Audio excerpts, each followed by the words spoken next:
오늘은 보시는 것처럼 이렇게 약을 3가지를 준비해봤는데요. 제가 굉장히 좋아하는 약들이에요. 두피염에도 좋고 탈모에도 좋기 때문에 제가 항상 구비를 하고 다니는데, 그래서 오늘은 탈모랑 두피염 모두에 도움이 되는 이런 약들을 소개해드릴 거고요.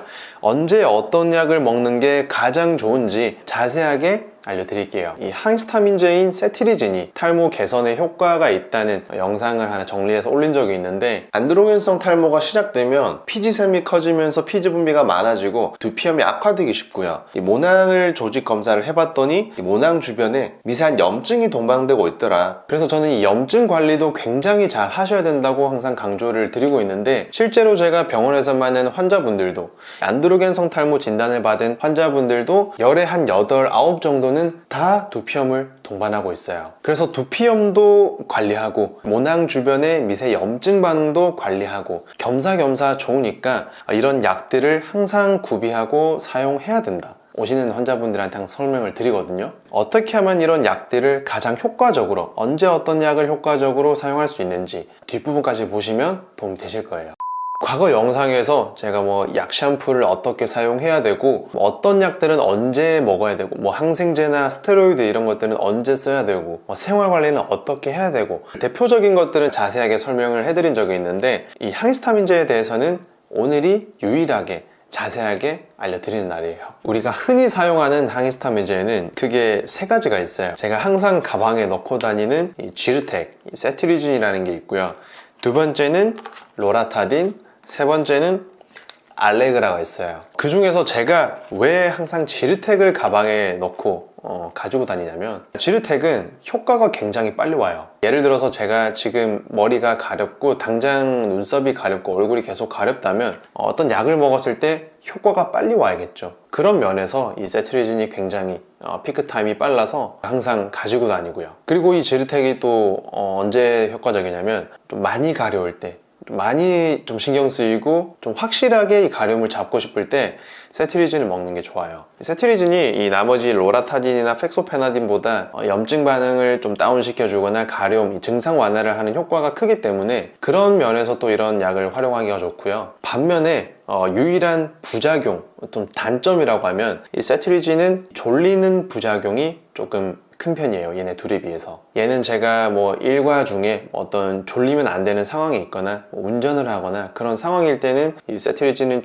자제를 하는 편이고요. 많이 가렵거나 자면서 긁을 것 같을 때, 좀 많이 공포스럽고 무서울 때는 항상 이 세트리진을 먹어줘요.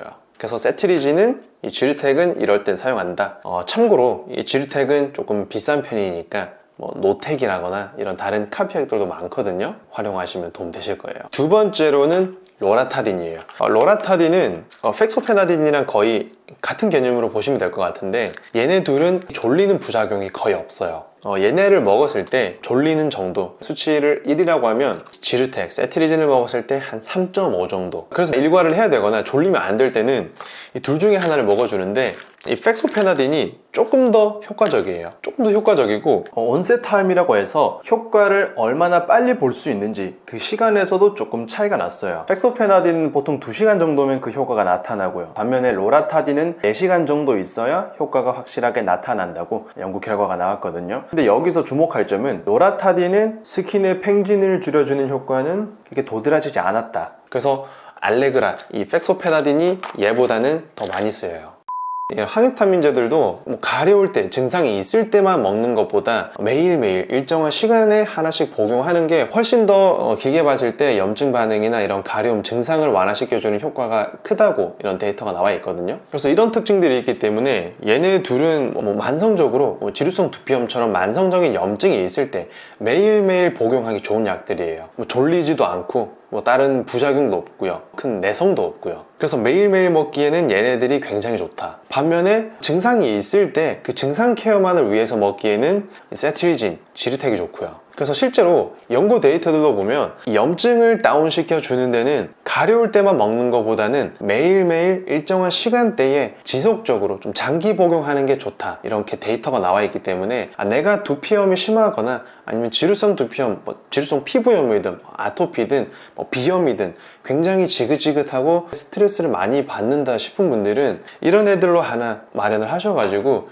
매일매일 일정한 시간대에 복용하시는 거를 저는 추천드려요. 근데 그게 아니고 가끔씩 그냥 가려울 때 나는 증상 케어만 해주면 된다, 그런 분들은 이 세트리진을 드시는 게 더 좋겠죠. 네, 오늘은 지루성 도피함이랑 탈모 둘 다에 굉장히 도움이 될 수 있는 이 항히스타민제에 대해서 좀 자세하게 설명을 해드렸는데, 간단하게 요약을 하면 이 세트리진은 굉장히 가려울 때, 그때그때 증상 완화를 위해서 먹기 좋고, 졸려도 되는 상황일 때 먹어주는 게 좋다. 반면에 얘네는 매일 복용하기에 좋은 약들이고, 졸림이 훨씬 덜하니까 졸리면 안 들 때 먹기 좋은 약들이다. 세 가지 다 유일한 부작용이라고 해봤자 졸리는 정도, 졸릴 수 있다 정도로 굉장히 안전한 약이고요.